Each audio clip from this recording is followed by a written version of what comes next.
cinta sudah dibuang. Jangan harap keadilan akan datang. Kesedihan hanya tontonan bagi mereka yang diperkuda jabatan. Oh ya, oh ya, oh ya, bongkar. Oh ya, oh ya, oh ya, bongkar.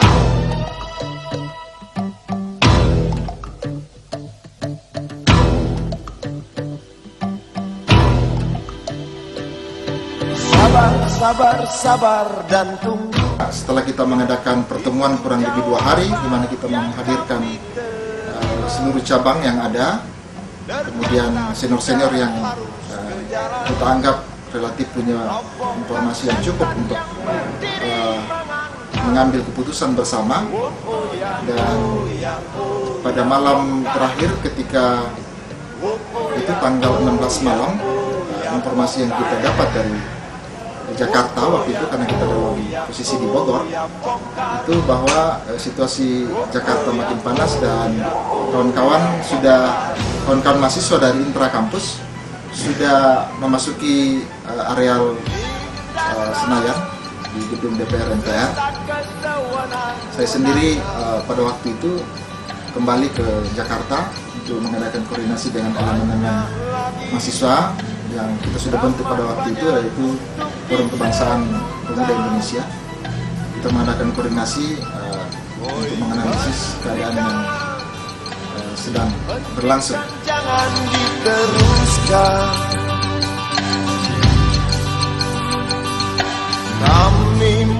Saya memutuskan untuk menyatakan jalanan kami sandarkan cita-cita, sebab di rumah tak ada lagi yang bisa dipercaya.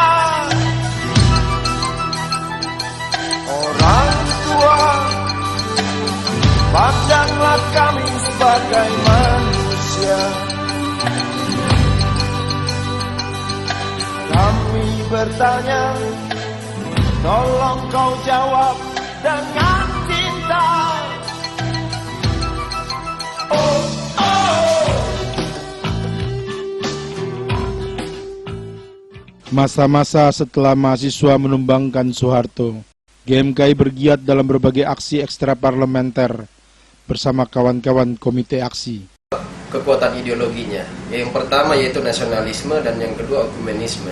Nah, kalau kita bicara nasionalisme di dalam konteks pergerakan mahasiswa khususnya di era reformasi, maka keberhasilan konsep nasionalisme itu di dalam arus reformasi yang turunannya adalah 7 pilar demokrasi yang disampaikan oleh mahasiswa itu, salah satu kunci keberhasilannya adalah ketika dia memiliki sebuah kepemimpinan yang kuat yang merepresentasikan kekuatan nasionalis. Dan itu ketika zaman itu, kalau kita bicara dalam konteks ketika itu hanya dipunyai oleh Gus Dur dan Mega. Nah, ketika itu sudah terjadi, ini yang kita harapkan untuk bisa membawa perubahan secara kolektif 5 tahun kepemimpinan mereka. Tetapi ini kan kepemimpinan dicerai-beraikan di tengah jalan. Hanya 2,5 tahun berjalan, lalu diceraikan kekuatan ini.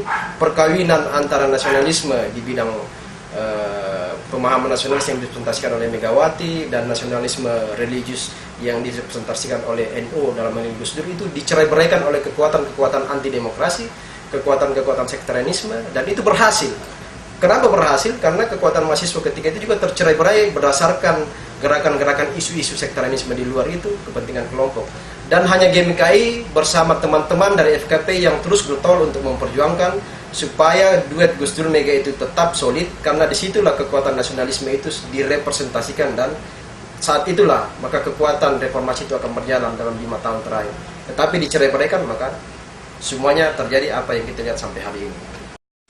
GMKI sebagai sepucuk taruk yang bertumbuh dari persekutuan penelan Alkitab, persekutuan doa, devosi, studi, diskusi, refleksi dalam sejarahnya juga menjadi pangkalan bagi aksi-aksi melawan penindasan, penjajahan, dan ketidakadilan di dalam masyarakat. di 2002-2004 kita memulai dari keputusan Kongres GMKI Tondano yang menetapkan tema lakukanlah yang baik dan tetaplah setia. Tema ini sebenarnya merupakan sebuah permenungan GMKI terhadap pergumulan realitas tantangan GMKI di tengah-tengah gereja, masyarakat, dan perguruan tinggi.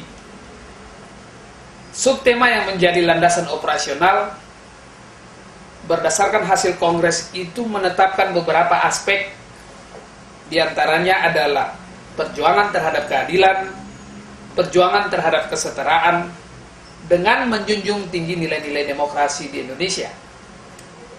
Tema dan subtema itu kemudian menjadi landasan perjuangan GMKI menyikapi transisi demokrasi Indonesia pada saat itu.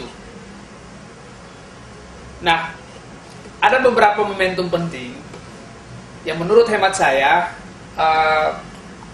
yang menjadi titik kunci perjuangan GMKI berdasarkan subtema yang menjadi landasan operasional kita.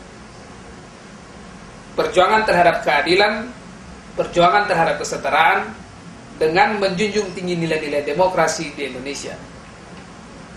Fenomena kenaikan BBM dan fenomena kenaikan tarif daftar listrik